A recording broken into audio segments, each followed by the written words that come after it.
미국은 라이온, 한국은 바퀴벌레. 사람 취급을 안 하니까 그렇게 기어가지고 이뻐 보여가지고 얻은 게 바퀴벌레밖에 안 된다니까. 아니 얘기하는 거예요. 아니 중국한테 그렇게 해가지고 얻은 게 기껏 바퀴벌레 레벨밖에 안 된다는 거예요. 보세요. 미국, 일본은 중국을 죽이겠다고 난리를 쳐요. 베트남도 길게 안 된다고. 그러니까 중국이 어떻게 해요? 대우해 주잖아. 중국은 그래요. 민족성이. 강하게 나가야 대우해 준다니까. 부드럽게 나가면 밟아버린다니까요. 왜 그러는 거예요 도대체? 한번 넘겨보세요. 이게 바로 포함한 거예요. 보세요. 가장 죽이겠다고 난리치는 미국을 제일 사랑해요. 쟤를 세디스트인가 봐. 중국을 가장 죽여버리겠다 난리치니까 미국을 제일 사랑해. 그 다음 일본. 순서가 그래 순서가. 응? 베트남하고 한 게 비슷비슷해. 베트남이 그렇게 중국을 미워하고 죽인다고 난리를 치는데 한국은 중국을 좋다 그렇게 난리를 치면은 별 차이가 없어. 뭐야 이게 도대체? 뭐토록 중국 좋다고 난리를 치냐고. 왜 중국 눈치를 보냐고. 그게 그건데 눈치 보지 말라는 거예요. 아니 중국인들 자체가 한국인을 개똥으로 보잖아요. 응? 그럴 필요가 없다예요. 그래서 결론이 다 나 있는 거예요. 오히려 강경하게 나갔을 때 상대방을 존경한다예요. 그러니까 일본은 오히려 파트너예요. 경쟁 상대라고 봅니다. 우리는 뭐예요? 자국 물고기니까 노예 취급하는 거예요. 마치 중국의 소수민족처럼. 중국 소수민족들 어때요? 삶이 비참하죠? 티베트, 몽골, 신장, 위구르 어떻습니까? 자국 물고기 아닙니까? 어때요? 노예 아니에요, 노예. 중국 애들이 신장, 위구르 자치들을 그 위구르족들을 정체성을 파괴해서 어떻게 합니까? 그건 제가 직접 내가 위구르에서 본 거예요. 위구르 여자들 죄다 잡아다가 중국 광주로 다 보냅니다. 거기 생산 공장에 일을 시켜요. 그러면서 고향으로 보내지 않습니다. 거기서 중국 남자랑 결혼해서 애를 낳게 만들려고. 그게 걔네의 정책이에요. 그래서 위구르 남자들은 여자가 없어서 일자리가 없어가지고 그냥 빌비거리다 그냥 거지가 돼서 하나 뒤지고, 여자들은 공장에서 일하다가 결혼을 해서 살거나 아니면 결혼한 끝까지 버티면 강간을 해서라도 결혼해요. 왜? 이슬람은 혼전 순결이 중요하기 때문에 강간당하면 결혼해야 되거든. 그렇게 한다고. 그게 중국애들이 방식이에요. 응? 그런 나라가 뭐가 좋다고 그렇게 기웃기웃대고 중국의 신기를 건드리면 안 돼요. 이런 개소리 하는 거예요. 도대체. 다음이요. 결론. 네. 물어보세요. 자, 중국하고 일본이 저렇게 주장해서 저기에다가 세멘트를 부어갖고 식당을 만들고 있습니다. 쟤네들이 세멘트 부을 동안 우리는 뭘 하고 있냐는 거예요. 한번 눌러보세요. 다음이요. 여기다 우리 세멘트 부어야죠. 우리나라에서 나는 유일한 많은 자원은 석기석밖에 없어요. 우리나라에서 유일하게 많이 나는 건 세멘트밖에 없다니까요. 우리도 세멘트 부어야죠. 저기 연평도도 있지만 여기 경렬 비었더라고요. 서쪽 제일 끝에 있다. 거기 섬, 그 다음에 유효도 저기다가 엄청나게 세멘트, 태백산에서 긁어 모아가지고 쏟아 부어야죠. 아니 이제 더 이상 우리가 저기 신도시 건설하는 거 못한다니까요. 그게 다 닦아보고 인플레이션 발생해서 신도시를 지을 수 없으니까 바다에다가 신도시 건설에 준하는 세멘트를 부어버리면 돼요. 그것도 건설뿐만 아니니까 이제 돈도 벌 수 있고, 북부도 그냥 도시 건설해도 돼요. 왜? 우방국 건드리지 않는다니까요. 미국이 어째 민폐 훈련할 때 일본 애들이 만들어 놓은 섬 중에서 항해 잘 해본 적이 있냐고요. 없잖아요. 중국 애들이 만든 데서 하지. 단 여기에 전제 조건이 있죠. 인권관계를 맞춰야 돼요. 인권관계. 그 인권관계는 뭐예요? 저 연평도 해군기지에 이효도는 중국을 바라보고 있는 적이라고요. 그러니까 저런 데다가는 미국의 해군기지를 지어주면 되는 거예요. 그렇죠? 네.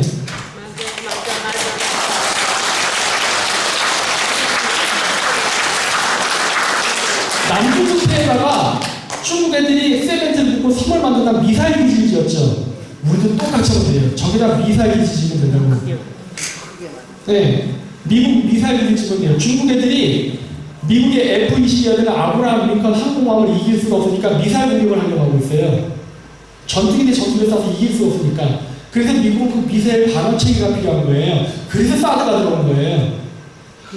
그거는 부족하잖아. 그러니까 더 많이 만들어야 된다고. 저기다 만들자는 거예요. 왕창 만들어버려. 그러면 그걸 가지고 협상 조건을 할 수 있거든, 미국도. 야, 남쪽에서 미사일 철수시키면 나도 여기서 미사일 철수시킬게. 이런 식으로. 협상을 할 수 있다. 우리가 그 조건을 말해주는 거거든요. 야, 나 이렇게 해줄 수 있어요. 대신에 거기는 미군 기지와 시키되 이거 섬이니까 이제 여기 경제 수역은 내 거다. 이렇게 가는 거예요. 경제 수역은. 그러면 저기에 중국어선 출연도 못해요. 그리고 여기 섬유만 갈 수 있는 지역이에요. 박정희 대통령이 개발을 다 포기했다고. 왜? 섬유 개발은 우리가 일방적으로 개발 못합니다. 그럼 하면 돼요. 섬유 개발 니들이 해.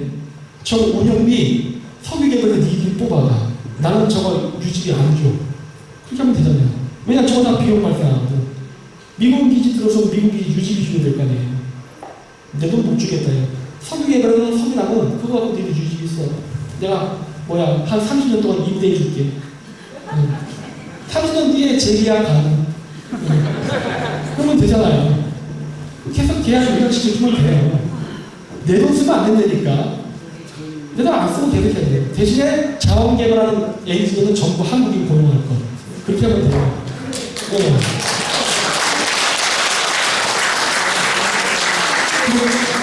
문제는 독도예요. 독도는 애매합니다, 지금. 왠지 아세요? 독도는 미국이 앞으로도 한국 편도 안 되고 일본 편도 안 됩니다. 왜 그러냐? 독도가 가진 지정학적 중요성 때문에 그래요. 지금은 독도가 우리가 아니라 일본 쪽에 더 가까워지고 있어요. 왠지 아세요? 한국이 적화된다 쳐봐요. 한국이 적화가 됐을 때 독도가 한국 땅이라고 한다면은 독도가 빨갱이들 땅이 되는 거예요. 그러면 동해안 방어에는 심각한 위협이 오는 겁니다. 일본이 지금 징용 문제 갖고서 할 때 국제재판 걸어서 지금 막 시비 걸죠? 아마 그거 승소하면 바로 독도 문제 걸려고 할 거예요. 야, 독도 재판해 볼 거예요. 독도 재판은 지금 미국이 일본 편을 더 들어줄 수밖에 없는 상황이에요. 왜? 한국이 빨갱이인데 독도가 빨갱이 땅이 되면 안 되는 미국 입장에서는. 저게 우리가 확고하게 한국이 동맹이 안 되면 독도 뺏기는 거예요. 그걸 정확히 알아야 되니까요. 독도가 가진 지정학적 중요성을 알아야 돼요. 네. 그래서 제가 그래서 생각한 게 뭐냐? 저거는 그냥 중한미군이 주장하는 게 제일 좋겠다요. 네. 왜냐? 북한이 미사일을 쏠 때 반드시 동해안을 통과합니다. 여태까지 북한에서 40몇 발의 미사일이 다 동해안을 지나갔어요. 따라서 울릉도에 미사일 기지가 있으면, 독도에 미사일 기지가 있으면 방어하기가 좋아요. 즉 일본을 방어해 줄 수 있다는 거예요. 그렇잖아요. 우리는 일본을 방어해주기 위해서 우리가 미군 기지를 하나 희생시켜주는데 뭐. 대신에 그 지역은 주한미군의 방어 영역으로 들어와야 돼요. 그래야 그 땅이 우리 땅이 된다고요. 주한미군의 땅이, 그러니까 주일미군이 아니고 주한미군의 영역으로 들어가야 돼요. 그래야 알바를 못한다니까. 미국이 두려워하는 건 뭐냐? 독도와 울릉도가 미국의 영향에서 벗어나냐 안 벗어나냐를 두려워하는 거란 말이에요. 그러니까 그런 부분에 대해서 신경을 써야 되니까. 물론 김대중 정권 때 울릉도는 독도를 팔았다는 뭐 뭔가 말소리가 많지만 조약은 뒤집어 버릴 수도 있어요. 그냥 미국 네가 그걸 관리해버리면 그럼 끝나는 거지. 일본이 어떻게 할 거야? 숟가락 꼽을 거예요? 미국이 나가면 야 나가. 원점으로 돌려보자. 중요한 건 뭐냐면 그래서 우리가 이 전략을 짜면서 주변 국가의 관계를 고려를 하려는 거예요. 특히 미국과의 관계를. 미국과의 관계를 배제한 외교는 있을 수가 없어요, 우리나라는. 달러, 기축통화로 우리는 모든 결제가 이루어지고 있고, 그 다음 우리는 수출해서 먹고 사는 나라인데, 수출도 지금도 여전히 미국에 의존해요. 그리고 그러면서 모든 자원은 다 인도 태평양을 통해서 들어오는데, 거기 전부 미국의 공군 해군기지가 다 깔려있다고. 그거를 통과해서 들어올 방법은 전혀 없어요. 그리고 그게 있기 때문에 오히려 안전한 거예요, 이게. 그걸 아셔야 돼요. 미국이 옛날 때 징기스칸 제국이 있었을 때 동서양이 엄청난 문화적 발전을 일으킨다고요. 왜? 엄청난 거대한 제국이 실크로드를 딱 장악하고 있으니까 어떻게 돼요? 산적대가 못 움직인다고요. 그래서 실크로드 동서교육이 너무 활발하다 보니까 어떤 도장이 생기냐? 흑사병이 생겼습니다. 전염병이 터져버린 거예요. 서로 그래서 사실 몽골족이 망하는 부작용이 있긴 했지만 어쨌든 간에 강력한 제국이 해상권을 통제하자면 우리가 어떻게 가요? 예를 들어서 옛날 때 대항해 시대 때 서양 애들이 이 왔다 갔다 대서양 무역을 할 때는 상선에 대포가 달려 있었습니다. 그거 왜 달렸는지 아세요? 대포가? 카라비안 해적 때문에. 해적 막으려고 대포를 달고 있었어요. 옛날 때는 철갑 쏜다는 나무배예요. 남부에다가 대포를 달거든 대포를 해서 포탄을 놔야 돼요. 뭐 화약도 실어야 되고 포수가 있어야 되고 군인들이 있어야 돼요. 해적들 쳐보니까 그 선원이 있어야 돼요. 그리고 걔들이 밥 먹을 음식도 실어야 돼요. 그럼 언제 물건 실을 거예요? 물건 이런 거 다 싫다 보면 물건 요만큼 싫지. 그러니까 어떻게 된 거예요? 물건 값이 비쌌던 거예요. 요즘 상선에 대포가 달렸나요? 그냥 엄청나게 큰 거죠. 그냥 대포 안 달렸잖아요. 총도 없잖아요. 왜 그래? 해적이 없으니까. 해적이 왜 사라졌어요? 미국이 눈 시뻘겋게 쳐다보잖아요. 어떤 새끼가 내 비즈니스를 방해하고. 그러니까 어떻게 된 거예요? 사라져버린 거예요. 주요 군사 요충지역에 해군기지가 들어서고 공군기가 들어서 딱딱딱 막아버리면 어떻게 돼요? 해적 출몰이 다 끝나버렸다는 거예요. 그러니까 그런 시대가 끝나버렸기 때문에 그냥 순수하게 비즈니스만 해도 되는 거예요. 그러니까 배가 사고 나는 경우는 극히 제한적으로 태풍이 불지 않으나 암초에 걸리지 않으나 그런 사고 잘 안 나니까 그거 외에는 큰 변동이 없는 거예요. 그러니까 어떻게 돼요? 많은 물건을 한 번에 왕창 실어나가니까 대량의 물건이 수출이 돼서 물건값이 떨어지고 어느 날에 대량 소비라는 건 세계 경제가 되는 거죠. 알겠어요? 이러면서 이게 된 거예요. 그러니까 내가 얘기했잖아요. 해독 국가가 생기면서 우리가 얻은 혜택을 생각해보면 되니까 우리는 간접적인 수혜자이기도 한 거예요. 결국은. 그러니까 이런 것들이 우리가 생각하는 무슨 뭐 윤리 이런 걸로 생각하면 답이 안 나온다는 거예요. 결국 우리는 남의 손에 피를 안 묻히게 함으로써 공짜로 얻은 것도 많아요.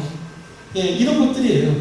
그렇기 때문에 우리는 미국을 갖다 무슨 침략국가라고 얘기하면은 우리는 그게 없어지면 뭘 할 건데? 개판될 텐데? 세계 평화가 올 것 같으니까 여러분 미국이라는 나라가 사라지면은 세계가 평화 올 거라 생각하세요? 개판돼 버리지? 더 난리 나요. 더 죽고 사람이. 그런 생각을 해보라는 거예요. 그렇지 않다는 거예요. 다음이. 그래서 이 루트는 굉장히 중요합니다. 그 과거 아시아 사람들이 유럽을 제압하고 2000년 동안 떡떡거리고 살았어요. 왜? 모든 무역은 실크로드를 중심으로 움직였으니까. 그러나 실크로드를 중심으로 움직이다가 아라비아 상인들이 한때 난리였죠. 왜? 바닷길 중심으로 또 무역 항로가 생겼기 때문에. 그러다가 오스만 제국이 실크로드와 바닷길을 다 장악해버리면서 유럽 애들이 쫄리자 어떻게 한 겁니까? 다른 길을 우회로를 찾다가 대서양로가 되어버리면 신대륙 하면서 대항해 시대가 열리는 거라고요. 그러면서 유럽에서 가장 그지같이 못 살았던 서유럽이 신국가로 성장하고 전통적인 부자였던 동유럽이 지금처럼 가난해졌다고요. 그러면서 서유럽의 강대국이 시국가 되고 미국의 동부가 개발됐다고요. 2차 세계대전 이후에는 태평양을 물러왔고 그랬고 지금 다시 과학기술의 발달로 실크로드가 열리려고 합니다. 열리려고 하는 거예요. 아직 안 열려요. 왜냐? 아직도 지금의 과학기술로는 배로 가는 것보다 가격을 맞출 수가 없어요. 스피드는 빨라. 스피드는 빠른데 문제는 비싸요. 아직도 기술 개발이 더 필요해. 시간은 걸리지만 언젠가는 될 가능성이 매우 높아요. 그래서 언젠가 실크로드는 열릴 거라고 보는데 중국은 거기에 맞춰서 그 교두보를 확보하려고 지금 하는 것이고 미국은 그걸 막고 있는 거예요. 중국은 너무 빨리 서둘렀어. 아직 기초 기술이 지금 배가 싣고 가는 물량만큼을 한 번에 확 하기는 무리가 있어요. 그리고 아까 얘기했듯이 철도 간격이 다 달라요. 국제 표준화가 다르기 때문에 아직 이 문제가 해결이 안 돼서 자기 부산 열차 아직도 유용하잖아요. 이런 문제가 해결 안 되기 때문에 아직 고속철도는 아직은 로망이에요. 현실은 아니라고. 그렇기 때문에 아직도 인도 태평양이 여전히 유효합니다. 왜 그러느냐? 여러분 실크로드가 뚫려봐야 인구가 몇 명이에요? 중앙아시아에 별로 없어요. 인도 태평양을 통과하면 인구가 몇 명입니까? 한국 5,200, 일본 1억, 그 다음에 저기 중국 남부 해안 연안 합치면 한 5억 됩니다. 그 다음에 동남아시아에 10억 있고 인도에 13억 있고 막 이래요. 거의 세계 인구의 절반이 있어요. 인도 태평양을 포기하고 병신같이 중국해로 가고 실크로드가 나온다고요? 이게 왜 바보 같은 짓이냐는 거예요 도대체.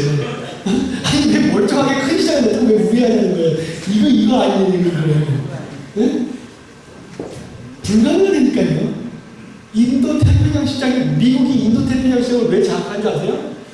가장 돈 되는 건 딱 잡고 있는 거예요. 얼마나 영악해요 미국애들 진짜 보면은 다 계산하고 있잖아요. 중국 애들 엉뚱한데 길가가 다 망했다는 지금 근데 그거 나중에 우리가 공짜로 주워 먹는데. 그렇잖아요. 남이 건물 지어놓고 부도나면은 경매로 10분의 가격으로 사면 되는 거잖아요. 그 원리를 이제 우리가 가져오면 되는 거예요. 걱정하지 말아요. 그러니까 이렇게. 됩니다. 그러니까 이런 걸 하려면은 한미동맹이 필요한 거예요. 자, 다음이요. 자, 그래서 실크로드는 열려요. 열리긴 열립니다. 그거를 대비해야 돼요. 그거를. 지금 당장 열리잖아요. 남북 통일이 돼도 어차피 인도 태평양 루트로 갑니다. 적어도 3, 40년은 그렇게 갈 거예요. 실크로드는 적어도 50년 이후의 얘기예요. 아직은 안 열려요. 왜? 인구가 여전히 이쪽이 많아요. 거대한 시장을 포기하고 엉뚱한 데 갈 필요가 없기 때문에 그런 거예요. 하지만 실크로드는 열릴 거예요. 그 대한 준비를 해야 되는데, 이제 중요한 것은 무엇이냐? 우리가 그거를 준비하기 위해서는 여러 가지가 필요한데, 여기서부터 우리가 여러 가지를 동시에 복합적으로 고려해야 됩니다. 첫째, 산업 구조의 변화예요. 4차 산업혁명이 일어나고 있어요. 안철수가 저는 맨날 4차 산업, 4차 산업. 그게 도대체 뭐냐는 거예요. 여러분, 4차 산업혁명이 뭔지 아십니까? 좌빨풀이 좋아하는 거예요. 노동해방이에요. 노동해방. 그 다른 말로 하면 뭐예요? 실업자 되는 거예요. 실업자 되는 거예요. 실업자. 4차 산업혁명 실업자 되는 거예요. 진짜로 거짓말 아닙니다. AI가 모든 일을 다 해요. 4차 혁명이 일어나면은 모든 사람 다 실업자가 되는데 이게 전 세계적인 수준으로 일어날 거란 말이에요. 왜? 과학기술 혁명 때문에. 그럼 여러분들 어떻게 할 겁니까? 기술 혁명이 났는데 여러분들은 혁명이 안 일어났잖아요. 여러분들은 목부하게 되는데 어떻게 할 거예요? 죽어요? 안 되잖아요. 어떻게 할 거예요? 자, 보세요. 세계에 제가 중국 시장을 왜 뺏어 먹겠다고 하는지 거긴 다 이유가 있는 거예요. 반중을 하는 데는 다 고도의 계산과 전략이 다 깔려 있는 겁니다. 미국이 중국을 치기 얼마나 좋냐요. 순풍의 돌까지 같이 가면 되니까. 여러 가지 이익이 있어요. 중국이 미국의 장악한 시장을 잡아먹으면 우리가 먹고 살게 열린다고 했죠. 제가 보세요. 제가 있는 동네에 하이닉스가 있는데 하이닉스가 세계 반도체 시장의 15%를 장악하고 있는데 거기 일하는 근무조라는 사람이 채 1000명도 안 됩니다. 걔네들이 세계 반도체 시장의 15%를 장악하고 있어요. 삼성까지 합치면 90%가 되는데 10,000명이 안 돼요. 10,000명 갖고 세계 반도체 시장을 쥐락펴락 한다고요. 왜? 기계가 만드니까. 걔네들이 하는 일은 이게 기웃기웃거리면서 이렇게 쓰레기 청소하고 이렇게 기계 멈추나 이런 것만 체크하는. 기계 멈추면 고치지도 않아요. 전화하지. 야, 기계 멈췄어요. 그런다고. 그럼 알아서 기계 바꿔가고 그래요. 그 역할만 한다고. 사람이 손대지 않아요. 나노 테크놀로지니까 사람이 손대면 망가지는 기계가 만들어야 된다. 그런 시대예요. 최소의 인원으로 많은 물건을 생산하는 시대인데, 산업시설이 없어질 수 있다니까요. 산업시설이 상당 부분 지금 중국에 있어요. 중국에 있는 게 지금 없어지려고 합니다. 여기에 4차 산업이 맞물리게 되면 급격한 산업시설 감소와 실업률로 이어지게 되는 가능성이 매우 높아요. 근데 이 과정 속에서 이게 급속히 진행되면은 미국하고 태평양 시대 때 아웃소싱 관계로 전략적 제휴 관계를 맺었던 한국이라든가 일본이나 대만 같은 국가들이 자칫 잘못되면은 적이 될 수도 있죠. 그럼 친구가 되야 되잖아요. 그럼 미국은 어떻게 해야 돼요? 그 국가들 제품을 사주면 되는 거예요. 한국 제품 사주면 된다니까. 중국 제품 안 해요. 그래서 제가 자꾸 얘기하는 거예요. 우리나라는 4차 산업으로 넘어가야 돼요. 넘어가야 되는데 지금 확 넘어갔다가 다 망합니다. 그래서 제가 자꾸 북한을 자꾸 얘기해요. 북한의 값싼 노동력이 필요해요. 북한의 값싼 노동력을 쓰기 위해서는 지금처럼 문재인이 가는 저 방식이 아니라 북한이 바꿔놓고 들어가야 돼요. 저는 개성공단 개발의 필요성을 느껴요. 하지만 지금은 안 돼요. 왜? 지금 백날 개발을 해 그 돈 북한 노동자들한테 돈이 안 가요. 안 가고 그 돈 다 핵개발로 들어간다고. 그러니까 안 된다는 거예요. 북한 저거 바꿔놓고 해야 된다니까. 네.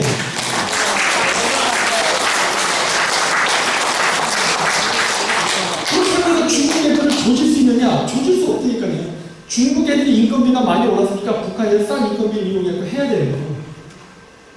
중국보다 더 값싸고 더 좋은 제품을 만들어서 가격 경쟁 붙여버려야 되니까. 점진적으로 해서 우리가 이겨야 돼요. 그러면서 우리의 제조업을 유지시킬 수 있게끔 해야 된다니까요. 제조업이 있어야 실업률을 막습니다. 그렇죠? 근데 제조업은 앞으로 그 수가 줄어요. 자동화 때문에.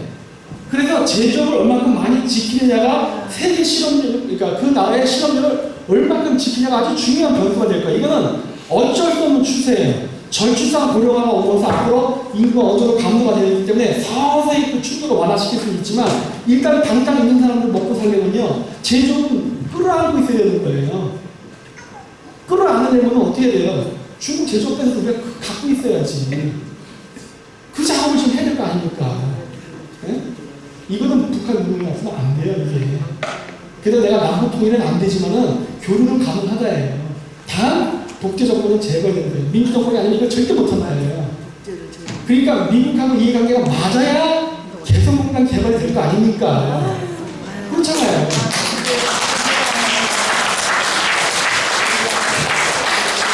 여기서 저를 감시하고 잡았다면 있을 수도 있어요. 그러니까 제가 얘기하는 거예요. 저는 개성공단 반대 안 한다니까요. 개발해야 된다고 생각해요. 하지만 그 방식에서 다르다는 거예요. 미국과 한국과 이해관계를 같이 할 때는 개성공단 개발을 하는 거예요. 왜 이런 식으로 마음대로 하냐는 거예요. 핵 개발은 자금 제공용의 개성공단 개발하지 말라니까. 북한 사람이 먹고 살 수 있는 돈을 줄 수 있는 개발을 해야 되니까요. 그리고 그 대기업들은 들어가게 되면 숙사를 지어줘요. 정말 잘 지어줘요. 기술가 정말 좋습니다. 밥도 무진장 잘 나와요. 북한이 여태까지 먹던 거에 비하면 그거는 진수성찬이지. 여러분 그 현대건설에 있는 데 가서 식사해보신 적 있으세요? 그 회사에서 나오는 밥들 잘 나옵니다. 집에서 나오는 건 더 잘 나와요. 그런 밥 먹는데 밥 잘 나와요. 집도 잘 나오고 그렇기 때문에 잘 갖춰져 있다니까. 이런 것들이 들어가죠. 그래야 북한들도 먹고 살지. 그리고 내가 있잖아요. 철저하게 물가 통제해가지고 걔네들이 그 적은 월급을 받고 집을 살 수 있는 여건을 만들어주면 되니까. 그러면서 서서히 가져야 되는 거예요. 그걸 맞춰줘야 돼. 근데 이거를 맞추려면 미국하고 협력이 돼야 되는 거예요. 왜? 우리는 적이 중국이니까. 그래서 만주로 올라갈 수 있는 길이 열리지 못해. 이거는 아주 민감한 부분인데 가능성이 있어요. 이거는 역사적으로 전쟁이 치다는 늘 쪼개졌습니다. 늘 쪼개졌어요. 한 번도 제대로 그냥 살아남는 일본도 쪼개진 거예요. 일본 제국이었잖아요. 그 당시 일본 제국이었기 때문에 만주 쪼개지고 북한 쪼개지고 남한 쪼개지고 대만 쪼개지고 하는 거예요. 네. 일본이 공작해서 일본 본토만큼 살렸죠. 그 새끼들이 또 머리는 잘 쓴 거예요. 하지만 어쨌든 일본 제국은 분할된 거예요. 어쨌든 그런데 일본, 중국도 전쟁에 친다면 쪼개질 겁니다. 그러면 중국이 어떻게 쪼개지는 것이 우리에게 유리하며 미국에게도 유리한가를 생각해야 되는 거예요. 그거를 염두에 두고 지도를 보면서 이야기를 해야 되지 않습니까? 만주를 어떻게 하는 게 유리할까를 생각해야 돼요. 어떻게 되는 게 좋을 것 같습니까? 만주가. 네? 만주가 어떻게 되면 좋을 것 같아요? 우리께 되죠. 우리게 되는 게 좋다고요? 제가 미국 사람을 생각하고 저를 설득시켜보세요. 그게 한국에 되는 게 좋다는 걸 설득시켜보세요. 왜 그걸 한국에 줘야 되는지 이유를 얘기해보세요. 미국이 왜 그런 얘기를 해줍니까? 왜 남의 나라를 위해서 일해요? 미국은 외국에만 얘기했잖아요. 남의 나라를 위해서 일하지 않는다니까? 미국이 이게 맞아야 되는 거예요. 그래? 나한테도 이익이 된다 이거지? 오케이, 같이 일하죠. 이렇게 해야지. 설득시켜보라는 거예요. 왜 미국이 물어볼 거 아니에요? 야, 내가 그걸 너한테 왜 이랬는데 어떻게 대답할 거예요? 그게 중국 견제하기. 네? 중국 견제하기. 중국 경제? 그냥 만주가 따로 독립돼서 경제하면 안 돼? 그럼 어떻게 할 거예요? 러시아랑 싸워야 돼요. 러시아랑 싸워요? 그러니까 만주가 그냥 독립돼서 그냥 중국 경제하면 안 되냐는 거예요. 미국이 일본도 견제도 하면서 네. 우리도 적당히 힘을 그러니까 그게 왜 굳이 한국이 먹었을 때 견제를 가능해요? 그냥 중국이 만주가 독자적으로 독립돼서는 안 되냐는 거예요. 그럼 힘이 적어지죠. 힘이요? 저기 1억 5천에 인구가 있는데 그래도 한국이 더 똑똑하잖아요. 원래 한국 설득력, 그거는 민족주의. 그렇게 하는데 설득력이 떨어져요. 미국을 미국 입장에 봤을 때, 그 말이 맞아. 라는 게 돼야 돼요. 박사님이 네? 의견을 주세요. 이거 카메라에서 되게 굵어지는데. 어쨌든 여러 번 얘기를 했으니까, 이미 어차피 여러 루트로 다 나갔을 것 같으니까 얘기를 할게요. 어쨌든 벌어지기는 벌어지니까. 자, 모든 시나리오의 가능성을 열어놓고 보자고요. 중국이 쪼개진다고 쳐요. 중국이 쪼개진다고 쳐. 자, 만주 문제가 이제 남는 거예요. 당연히 중국이 신장이나 티베트 같은 데 쪽이 될 거라는 얘기를 많이 해요. 그럼 그것도 치고 그럼 이제 만주 문제가 남는데 만주가 그냥 독립되는 게 좋으냐 아니면 다른 데에 소속되는 게 좋으냐에 이제 문제가 남는 거예요. 그럼 만주가 그냥 독립됐다 쳐요. 그럼 어떤 일이 예상되세요? 만주가 그냥 잘리면서 다른 데로 독립될 때 같이 독립국가로 독립했어. 어떤 일이 예상되세요? 그 다음에 예상되는 게 항상 전후처리 때 생각하라고 했잖아요. 전후처리. 어떻게 되는 거예요? 중국이. 만주하고 우리나라하고 관계가 또 있고 만주하고 러시아하고 관계가 또 있기 때문에 미국이 상대를 할 때 세 나라를 상대를 해야 되는데 만약에 한국이 만주를 갖게 된다면은 아니요, 일단 만주가 그냥 독립됐을 경우. 그러니까 여러 가능성 시나리오를 본댔잖아요. 첫 번째, 그냥 만주가 중국이 갈라질 때 그냥 독립됐을 경우 그 만주국이 어떻게 반응할까 하는 거예요. 만주 모든 작전의 시나리오, 플랜 A, B, C, D를 다 생각해야 돼요. 그래서 가장 좋은 거를 우리가 취합해야 된다고요. 만주가 독립이 됐을 경우에는 러시아 편에 더 가깝게 갈 가능성이 많죠. 지역적으로도 그렇고 문화적으로도 같이 생활하는 곳이고 예. 그래서 그러면 미국 쪽에서 보면은 오히려 더 이렇게 컨택하고 이렇게 하기가 힘들 것 같아요. 여기 지도를 볼게요. 자, 모든 것은 경제적 관점에서 바라봐야 돼요. 그래야지 답이 나옵니다. 자, 만주가 독립국이 있다 쳐요. 중국이 분할되게 되면은 중국이란 일단 그것부터 할게요. 분리 안 된 경우부터 얘기할게요. 분리 안 된 경우를 가정을 하게 되면 옛날 명나라 땅처럼 됩니다. 중원이랑 만주처럼 이렇게. 그러면 어떤 일이 생기냐? 중국은 자원이 있는 점은 다 뺏긴 거예요. 그리고 만주랑 중원만 남는 겁니다. 그러면 중국은 실성하게 인구가 있고 바다라는 해양 요충 교통이 다 있는데 뭐가 없냐? 자원만 없어요. 지금도 자원이 있는데 인구가 너무 많아서 문제인 거지 자원이 있었거든요. 자원적 다 뺏긴 거예요. 자원만 없게 된다고. 그러면 중국이 만약에 명나라 땅처럼 축소가 됐을 때 중국이 가장 개발을 하는 지역이 어디가 될까 하는 거예요? 만주. 에? 만주. 시베리아지. 답이 나와있지. 당연히 중국은 시베리아를 개발하려고 했어요. 그렇죠? 시베리아 자원 많잖아요. 러시아는 어디를 개발하고 싶죠? 바다를 통해서 나가기가 어렵단 말이에요. 전쟁, 그러니까 중국도 1대1로에 대한 미련 못 버린단 말이에요. 그러니까 미국의 영향권을 벗어난 범위 내에서 자원을 찾는 거에 집중을 많이 하려고 한단 말이에요. 시베리아가 제일 좋지. 시베리아에서 자원 흡수가 시베리아 유전지대 많거든요. 저거 개발할 수 있단 말이에요. 유전이 있단 말이에요. 지금 그렇게 러시아가 개발하고 싶은데 개발 못하는 적이거든요. 돈이 없어요. 중국은 언제고 호시탐탐 개발하고 저거 노력할 거란 말이에요. 그렇게 되면 어떻게 돼요? 중국이 분열된 상태에서 중러 군사 동맹이 강화된다고요. 언젠가 시베리아가 개발되면 러시아는 돈줄이 시베리아에서 생기니까 러시아는 시베리아에서 돈을 벌면 뭘 할 것 같아요? 당연히 저 시베리아를 지켜야 되니까 연해주에다가 블라디보스톡에 극동함대를 강화시키게 된다고요. 왜? 미국을 견제하기 위해서. 그럼 미국은 죽서 개줄 일이 있습니까? 중국 박살내고 동북아에 패권을 장악하려다가 러시아가 돈 벌어서 극동함대 개발하고 또 러시아가 싸우는데 아이고 그렇지요. 안 되지. 그럼 만주가 독립한다 쳐봐요. 그럼 어떤 일이 생겨요? 만주가 독립되면 만주 저쪽에 있는 나라인데 만주가 저 상태로 있게 되면 또 어떤 문제가 생기느냐? 만주도 먹고 살아야지. 만주가 먹고 살면 뭐예요? 충격으로 하면 되잖아요. 야, 중국 애들이 야, 나 통과 좀 하게 해줘. 나 통과세 많이 줄게. 그거 하면 내가 돈 줄게. 그래 통과. 실거주처럼. 그럼 어떻게 돼요? 통행료 받고 짭짤하잖아요. 왜? 언어가 똑같으니까. 동북상성 북경 표준을 쓰지 않습니까? 안 되죠. 이러면. 안 된다고요.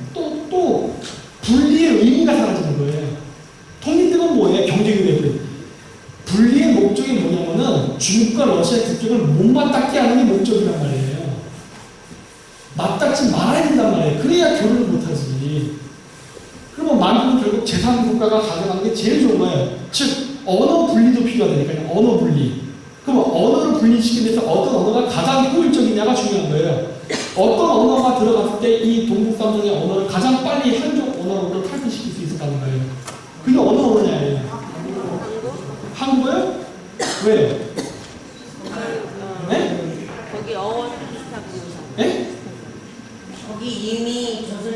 많이 살고 있잖아요. 뭐 250만 명밖에 없는데. 어떤 언어가 가장 효율적인가는 거예요. 탈중국화를 시킬 때 가장 효율적인 방법은 무엇이냐예요. 탈중국화가 중요한 거예요. 중국 애들은 이거를 대비하다가 만주를 존나 공부하고 있거든요. 지금 만주 시켰다고. 현실성이 없어요. 택도 없는 소리인데 어쨌든 중국을 하고 있어요. 저도 한국어라 생각해요. 근데 내가 한국 사람이 한국어 말해봐야 미국 애들은 안 듣는 데니까 상대방에게 설득이 돼야 되는 거예요. 설득. 뭐냐? 첫 번째, 우리에게는 이 제3의 언어를 가르치는 데는 돈이 드는 거예요. 항상 돈. 경제적 문제 볼 때 돈이 들잖아요. 자, 돈이 들면서 해야 되는 문제가 생기는 건데 그 돈을 미국이 내겠어요? 안 내지. 한국은 내겠습니까? 우리 돈 없어요. 근데 우리는 돈을 이미 냈습니다. 여러분들이 몰라서 그러시지. 누가 돈 낸 줄 아세요? 여러분들이 이미 다 냈어요. 북한 문제 때문에 교회가 만주에 무지장 생겼죠? 그 교회에서 뭐 합니까? 한국어 가르치죠. 인프라가 다 갖춰졌어요. 세종학당부터 교회에서 다 있어요. 여기 땅만 확 할 수 있어요. 그것도 국가 세금 안 들이고 알아서 빠르잖아요. 제일 빠르다는 거잖아요. 한일까지 들었잖아요. 시설도 있고 사람도 있어요. 미국 애들이 하려면 건물도 있어야 되고 영어교사 파견해야 되고 어음도 다 보냐. 이거 어떻게 하려고 그래. 그리고 사실 이런 거 하려면요 종비록 신용인 사람이 제일 좋아요. 왜? 그걸 해야 되니까. 미국 애들 월급 주는 거 어떻게 돼? 근무요금 안 줘. 가려. 이렇게 되면 안 된다니까. 그럼 죽어야 해야 되니까 그거를. 그래서 탈레반이 무서운 거 아닙니까? 네? 이거 종료 신청까지는 못해요. 기본 인프라 이용은 되는 이거 우리밖에 못해요. 된다는 거예요. 이거 이용해 먹으면 되는 거예요. 가장 빠른 거라고요. 그렇게 되면 금방 바꿔버릴 수가 있어요. 이 인프라 이용해야 되는 거예요. 무진장 망하는 거라. 순식간에 할 수 있어요. 그리고 그렇게 됐을 때 언어 이탈이 빨리 될 수 있어요. 그리고 생김새가 비슷해. 이런 여러 가지 작동. 그리고 조선족이 그때부터 이용이 필요한 거예요. 조선족의 이용의 가치는 그때부터 나오는 겁니다. 250만 명의 조선족의 이용 가치는 그때부터 나오는 거예요. 네. 가장 빨라요. 그렇게 돼서 동화시킬 수 있는 속도는 우리가 제일 효율적이에요. 중국 애들이 일본 애들이 가라고 여진어를 가르치겠다고 백날 시부려봐야 언제 여진어를 할 것이며 영어를 가르치다가 백날 해면 언제 영어를 배울 것이며 안 된다예요. 그리고 일단 정량하면 행정 시스템이 움직여야 되는데 행정은 어떻게 볼 거야? 여진어로 행정 볼 수 있어요? 뉴스데스크에서 여진어로 말하면 누가 알아들어? 못 알아듣죠. 최소한 한국말을 씹으면 한국말은 알아듣잖아요. 근데 행정이 움직이잖아요. 움직이면서 야야야 한국말 배워 하고 한국말 배워 취직시켜주면서 쭉쭉쭉 해서 하면 한 10년 지나면서 점점 할 수 있잖아요. 바꿔낼 수 있다니까. 중국의 나라가 사라지게 되면은 다 끝나는 거예요. 동화시켜버리면 된다니까요. 안 되는 놈을 쫓아내면 되고. 네. 가져갈 생각해야 돼요. 강력한 국가가 되면 흡수할 줄 알아야 됩니다. 흡수할 줄. 여태까지 우리는 그거를 못했다고요. 강대국은요, 흡수의 능력이 있는 거예요. 앞으로 그게 우리나라가 필요합니다. 그래서 만주는요, 한국밖에 없어요. 그리고 또 뭐가 있느냐. 이 모든 경제는 인프라가 굉장히 중요한데, 동북아시아 국가 중에 미국과 금융, 주소, 그 다음에 행정 서비스, 기타 등등이 똑같은 나라는 한국밖에 없어요. 그렇죠? 일본은 일본의 공유의 시스템이고 중국은 중국 공유의 시스템인데 우리나라만 미국 시스템을 따라가요. 따라서 한국 시스템이어야만 만주까지가 일사불란하게 미국하고 같은 시스템을 움직이는 거예요. 그렇죠? 이렇게 이제 미국이 말귀를 알아볼 거 아니에요. 이거는 너희들을 위해 쓴다.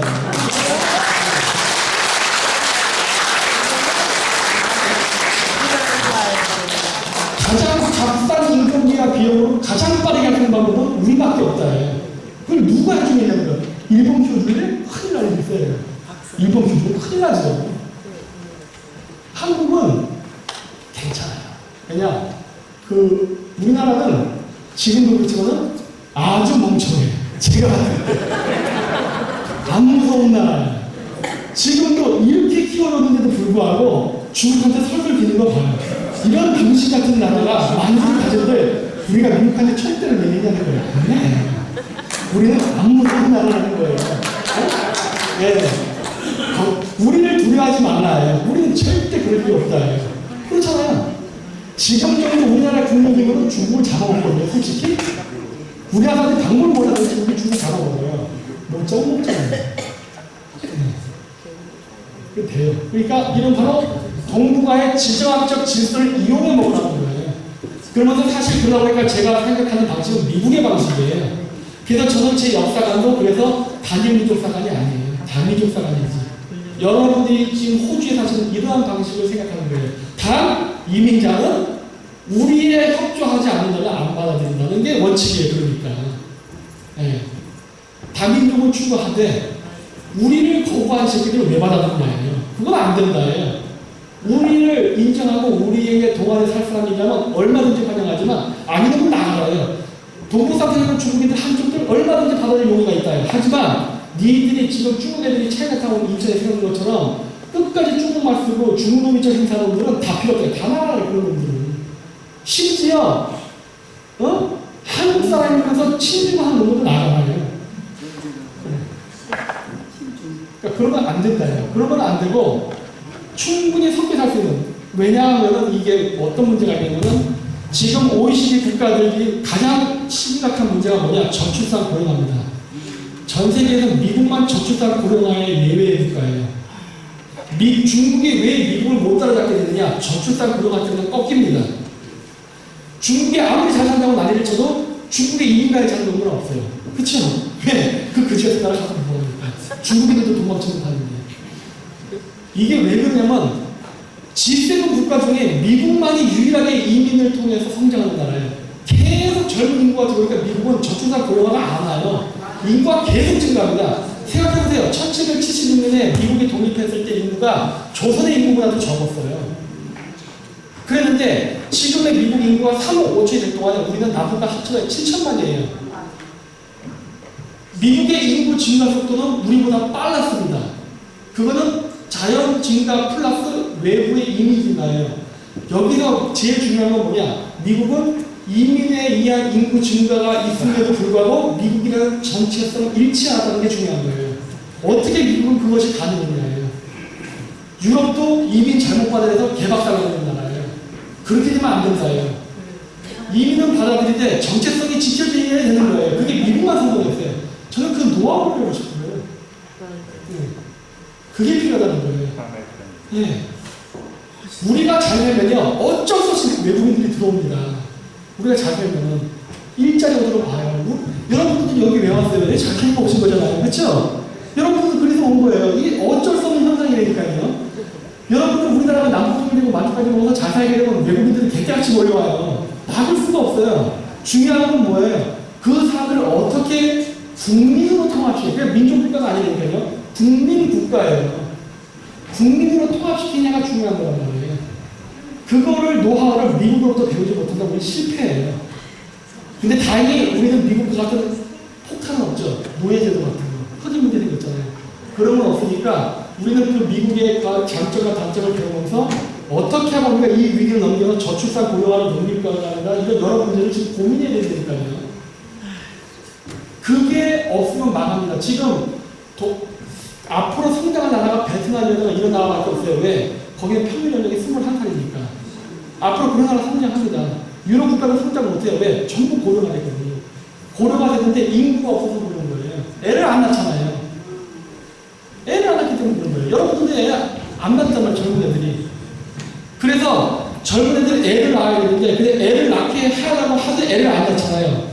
그 문제는 뭐예요? 생활고 때문에 못하는 거예요. 근데 제가 그때 얘기한 게 뭐예요? 결혼한 사람들이 애를 낳을 수 있는 환경을 조성하기 위해서 김성태처럼 2천만 원 정도 그런 이상한 짓 하지 말고 여자들이 보육원에서 일을 하게끔 하라고 했던 거 아닙니까? 그래서 애를 돌봐줄 사람이 있어야 된다예요. 우리나라에서 강남에 빌딩도 있는데 한 층을 빌려가지고 그 빌딩을 빌려주는 건물주는 그만큼 세금을 면세 혜택 주면 돼요.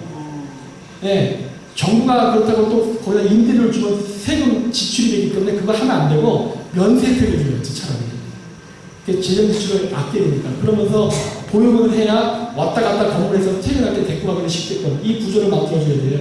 이건 다 인건비란 말이에요. 그래서 내가 인건비 아끼려면 그런 것들이 있어야 되고 그걸 많이 만들어야 된다고 하는 거예요. 사립을 하면 안 돼요. 이 인건비 감당 못한다고. 그러니까 그렇게 되는 거고 그러면서 젊은 인력도 그쪽으로 좀 빠져줘야 실업률이 감소합니다. 통계적으로. 그러면서 일본 쪽으로 일자리를 보내가지고 그쪽으로 해서 또 실업률을 해결을 하고 그러면서 빨리 대기업도 미국과 관계 좋게 해서 물건 생산해서 미국에 있는 중국 시장 뺏어가지고 우리가 물건 생산하고 해서 이것이 한 박자가 맞아서 계속 돌아야 점점 한국 경제가 체질 개선이 되고 30년 정도 지나야 우리가 회복 정상 궤도로 돌아간다고요. 그 중간에 비는 인구 공백을 이민으로 메꾼다예요. 나중에 해결되면 어떻게 해요? 이민 안 받으면 되지. 일시적인 거예요. 왜? 중국화된 고구려 후손이다. 그래서 너희들은 다시 너희들의 정체성을 되찾기 위한 민족 정체성 교육을 받는 거다라고 가르치면 되지. 뭐가 문제가 되는 거예요? 응? 모든 건 정치적으로 해결할 수 있다니까요. 그거를 생각을 안 하고 매구나 정보 따지는 게 안 되는 거예요. 공짜로 얻을 수 있는 기회가 얼마인데 우리가 세계에서 두 번째로 큰 소비 시장 가는 국가가 되는데 그게 온전히 우리게 되느냐 아니면 개판이 되느냐 우리의 몫이죠. 그러니까 그거를 항상 염두에 둬야 되는 거예요. 그래서 우리는 다민족 국가가 될 수도 있다는 전제하에 움직여야 돼요. 단일민족으로 가겠다고 하는데 그래서 제가 제약과학자들의 고대사적 그 민족상을 제가 별로 좋아하지 않는 이유가 뭐냐 현실성이 없다예요. 시리아가 이렇게 딱 내보세요. 어디 한번 시리아까지 한번 우리나라 사람이 살아보아요. 그 살아치냐예요. 호주가 이미 왜 받아들였습니까? 영국 애들이 원중이 싹 다 죽이고 한번 100일끼리 살아보니까 인구가 따라서 어떻게 했어요? 여러분들 받아들인 거 아니에요. 이렇게 이렇게 뭐 아니에요. 막 개판되기 시작하죠? 이러지 말자는 거예요. 처음부터 정리를 하세요. 그럴 것이다라는 전제하에 들어가야 돼요. 그래야 정리를 합니다. 이런 문제 안 하면 나중에 동물상 생사람들이랑 영원한 갈등이 일어나겠죠. 그렇죠? 다 생각해야 된다는 거예요. 그래서 역사 공부도 같이 들어가야 되는 거예요. 이 작업을 역사학과 사람들이 해야 되는 겁니다. 얘네들 뭐 이스마트 했지, 박정희 했지, 뭐 이런 거 하는 게 역사 찾기가 아니니까. 네? 얘네 지금 그 짓 하고 있잖아요, 지금. 이게 무슨 역사 찾기야. 네? 현실적인 역사 찾기를 해야 돼요. 진짜 우리가 뭘 할 수 있는 거예요. 이런 걸 지금 생각해야 되는 거예요. 그리고 이거는 우리가 원하든 원하지 않든 미국에 의해서 강제될 가능성이 높아요. 미국은 급하고 중국을 쪼개고 싶거든요. 우리가 안 하면 우리도 강제돼요. 이렇게 되면 어떻게 되냐 우리는 그냥 장기판의 말처럼 이용당할 수 있기 때문에 그러지 말라는 거예요. 플레이어가 되던 누리니까. 냉전 시대 때 우리가 그 냉전을 이용해서 우리 누렸잖아요. 그래서 경제 발전했지 않습니까? 그런 것처럼 누리라는 거예요. 냉전, 공산주의 이데올로기 희생이야. 그게 자발적 사고방식 아니에요. 근데 우리는 희생을 당하지 않았어요. 우리 이용해서 이득을 얻었지, 경제적 이득을. 사고방식을 바꾸라는 거예요. 이 사고방식의 차이가 그 국가의 운명을 결정합니다. 그러니까 지금부터 이런 사고방식을 하나하나 바꾸는 게 굉장히 중요한 거예요. 네. 어쨌든 뭐, 이걸로 마치도록 하겠습니다. 감사합니다.